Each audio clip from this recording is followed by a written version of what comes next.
Welcome to another episode of MMA Vision Analysis. UFC 313 right around the corner at this point. Alex Pereira will face Magomed Ankalaev, challenger for that light heavyweight title. That's going to be the main event for that card. This fight here is perhaps one of the biggest fights, at least of the first half of this year, and perhaps of the year. So many different possibilities and scenarios that could unfold the night of UFC 313. That's what we're here to talk about. Before getting started, make sure to like, subscribe, click that notification to get all of this that is new from this channel, your channel, one and only MMA Vision Analysis. Alex Pereira, Magomed Ankalaev. We talked about this fight so many times before. We're going to talk about it some more. This fight here has become so much more interesting as the days and months went on. Initially, it did not sound too exciting. A matter of fact, I think everyone, including Alex Pereira in the UFC, it seemed as if they were trying to brush this fight aside for as long as they could, avoid this fight. Like I said, initially it did not look too appealing, right? Magomed Ankalaev versus Alex Pereira, until Magomed Ankalaev earned his title shot. And Alex Pereira really has nowhere to go at this point. He has to fight the guy, right? The heavyweight move has to wait because John Jones and Tom Aspinall, the only two feasible opponents for Alex Pereira if he was to make that move, or perhaps to face each other sometime this year. So Alex Pereira has no other choice but the Magomed Ankalaev fight. That being said, how is this fight going to turn out to be?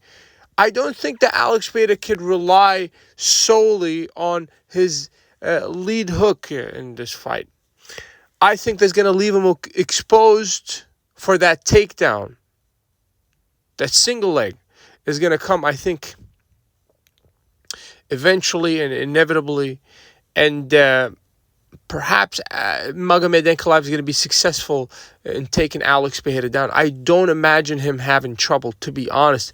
I do understand that it seems like, I'm pretty certain that Alex Pereira is drilling his, takedown defense. But to be honest, in a fight, if your opponent is that level of wrestler, and that level meaning like the Dagestani level of wrestling, which Magomed Ankalaev comes from that region. I know that Magomed Ankalaev, especially in his most recent fights, he hasn't been displaying much wrestling, but that does not mean he doesn't have it, right? With those kind of wrestlers, right? The pressure is continuous. It's non-stopping. So if he doesn't take you down in the first 5 attempts, he'll probably take you down on the 6th attempt. If not on the 6th attempt, it's going to be on the 16th attempt, right? If that is the game plan, which I'm pretty certain for Ankalaev, that's going to be the general game plan heading into this fight. Because if you try to stand toe-to-toe with Alex Pereira, I think that Ankalaev is going to perhaps get the worst out of those exchanges.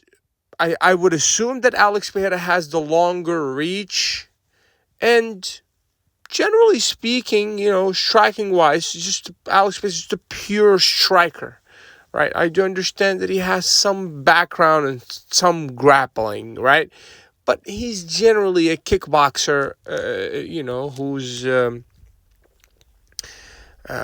who became an MMA fighter, right? So he's always, to me, going to be the better striker, unless Magomed Ankalaev surprises me, with movement, darting in and out, and somehow getting the better out of those exchanges if they were to happen. But I think it's a foolish idea for Magomed to stand toe-to-toe with Alex, I think for Magomed, it's going to be the takedown.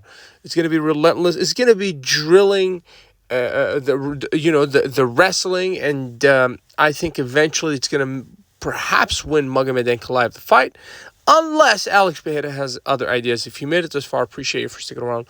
Please let me know what you think in the comments, like, subscribe for more.